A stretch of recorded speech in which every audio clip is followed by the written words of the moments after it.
get a bit of a loose end on two widely separated weekends, I decided to make two quick trips to Stockholm in Sweden. In both cases, that turned out to be an inspired choice.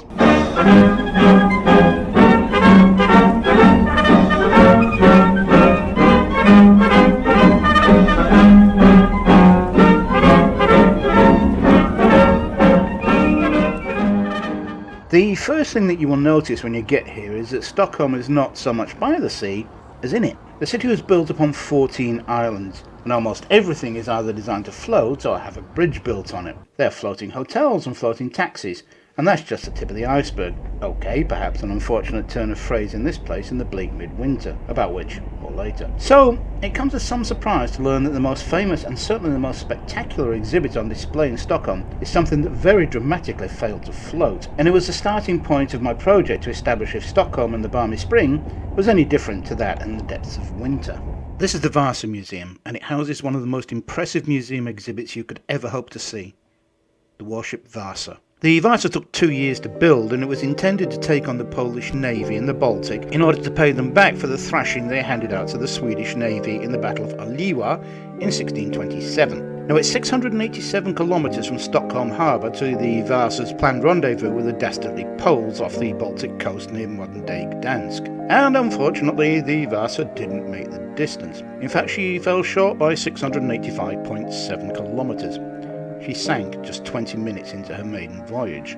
Now this is what happened. The Vasa was launched with a great fanfare under the gloating eye of King Gustav Adolphus, whereupon she turned sharply to the left, or as we nautical types like to say, she heeled to port. And somebody forgot to close the lower gun port. You just can't get the help nowadays. Already top-heavy, she started to list, and water did what water does best, and it poured in through any open door it could find. The Vasa's valuable bronze cannons were recovered, so at least they could fight another day. Then the wreck was left where it was, forgotten for 330 years, and that was probably intentional, and certainly easy to understand. Now, you might think there wouldn't be a lot left of the Vasa after 3 centuries on the bottom of the sea, but you'd be wrong. You see, the Baltic Sea isn't salty enough for shipworm, whose favourite food is, you guessed it, ships. I had no idea the little buggers were so fussy about their condiments, but you learn something new every day. So the Vasa remained in remarkably good condition, and in 1956 an amateur marine archaeologist named Andreas Franzen located the largely intact wreck. Various proposals for raising the Vasa were considered, including filling the hull with ping pong balls. I don't think they got very far with that idea, but in the end brute force prevailed, and the Vasa was slowly lifted from the mud using good old ropes and pulleys. And on April 24th, 1961, she saw daylight for the first time in a third of a millennium. She took residence in her permanent home, the Vasa Museum, in 1988. There's a lot to see here in the Vasa Museum, and perhaps acknowledging that fact, they provided a Reader's Digest version of the ship, along with a helpful guide as to how 17th century sailors went to the Thunderbox. They used these little wooden boxes up here at the pointy end. The dunnies were flushed out when a heavy wave hit the front of the ship, and since there were just 2 dunnies for 445 men, I hope that happened a lot. Though I hate to think of what would have happened if that occurred while the Kazi in question was in use. Unfortunately, history does not resolve that little mystery. Pity. And this is what the blunt end used to look like, and this is what it looks like now. The Baltic may not be salty enough for those fussy little worms, but I tell you what, it's pure hell on a paint job. The Vasa is a stunning exhibit, but I can't help but think that if the salvage experts had got their collective fingers out, Stockholm would be dotted with museums based around shipwrecks, because the Baltic seems to have taken care of a shed load of ships in her time, as you can see by this map, the nautical wall of shame. Bermuda Triangle, eat your heart out. Perhaps this is the reason so many of the Vasa's crew went down with her. This is the Vasa's lifeboat, which ended up in the last place you would want a lifeboat to be, on the ocean floor. Along with the lifeboat was recovered elaborate statuary, some of which would not look out of place in the Tate Modern. Though this one, I think, came about after a pleasant evening out with the lads. And I have no idea what this one's supposed to be, and this one, well, your guess is as good as mine.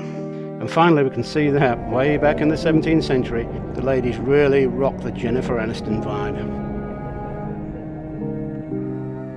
So, who wins out? Is the Vasa Museum shoulder to shoulder in the balmy spring, but deserted in the bleak midwinter? Nope. Those sturdy Vikings are hardier than you think, and it will take more than a metre or 2 of snatch to keep them away. Everyone loves the Vasa regardless of prevailing weather conditions.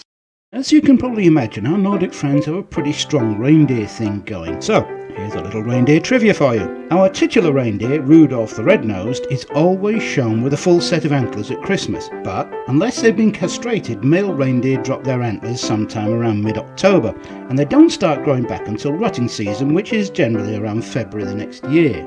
So, Rudolph the Red-Nosed Reindeer is really a female, unless... no, it's a kid's story. That doesn't bear thinking about.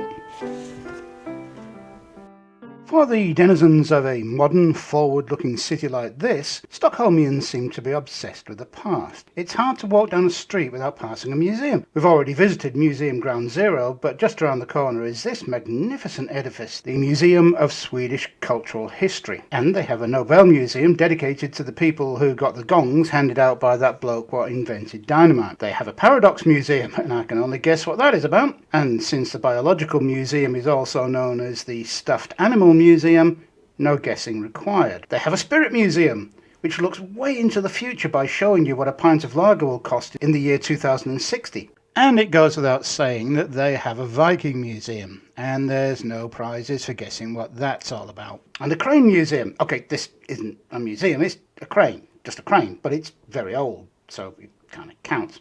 And they've got a Museum of Rex, which has nothing to do with dinosaurs, and a Museum of ABBA, which does. One thing that you will definitely notice about Stockholm is that they have the longest trains in the civilised world. In fact, you don't travel on their trains, you get on through the last door and walk the whole length of the train, by which time you're already at the next station. And what stations they are. Compared to the soulless concrete carbuncles we have here in London, Stockholm's underground stations are works of art. And the hardy Vikings chiselled them out of solid granite. And they're so far underground that their lifts don't go up, they go sideways.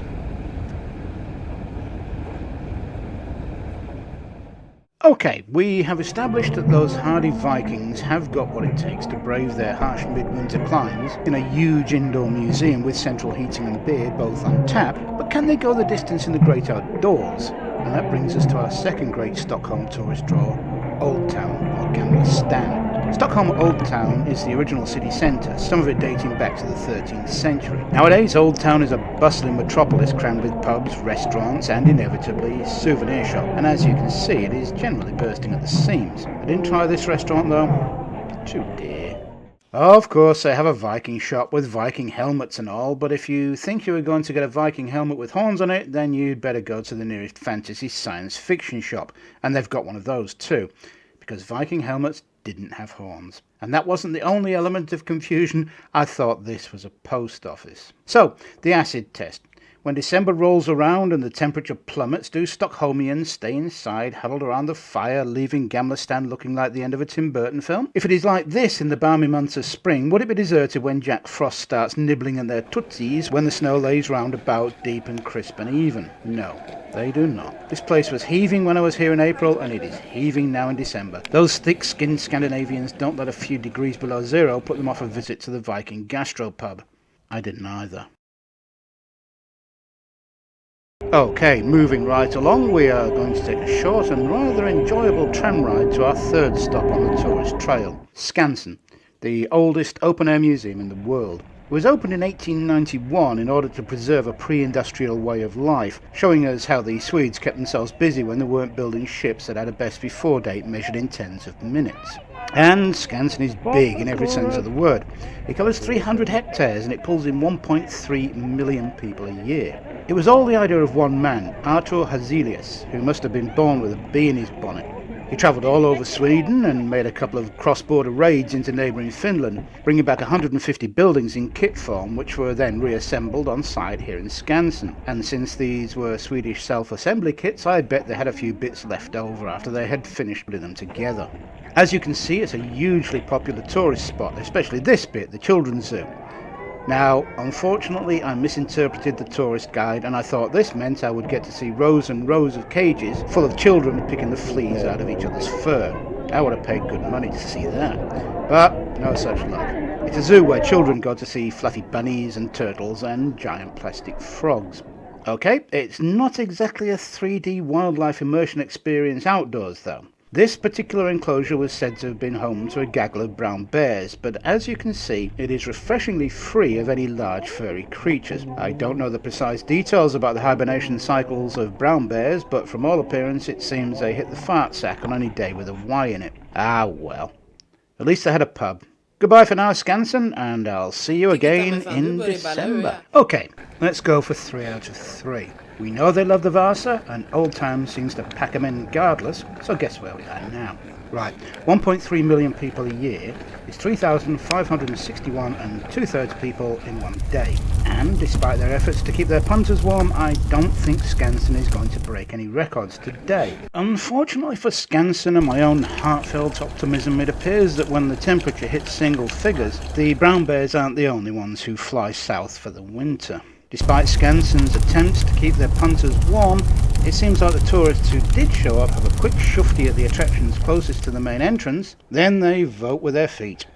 It's a pity in a way, because in the depths of winter under a layer of snow, believe it or not, Skansen has a charm and a beauty all its own. While strolling about the place and looking for animals that were not asleep or sipping pina coladas on a beach in Madagascar somewhere, I was surprised to find that spring had sprung 4 months early, and I stumbled upon a ducky threesome. And, as you can see, Daffy was not terribly gentlemanly regarding his romantic blandishments towards his lady friend. Now eventually Daisy decided, sod this for again, soldiers, and she was off on the waddle of shame. Better luck next time, Daff. So I had a look at the children's zoo, which is now adorned with the scariest children's slide you can possibly imagine, and sad to say, Bugs & Co seem to be doing without much of an audience. And instead of hearing hysterical children tearfully demanding that Daddy buy them a baby reindeer, we now get a raucous chorus from Tweety Pie and his mates. Finally, heading downhill past the deserted and immobile merry-go-round, we get to the Baltic Sea Science Centre, which is essentially a huge aquarium. And what does it tell us? It tells us that Swedish fish are happy to frolic about in the Baltic Sea, eating, farting about and making little fish, because they are immune to the bloody cold. Unfortunately, I am not. So it's a reluctant goodbye to Skansen, to Stockholm and to Sweden. Until next time.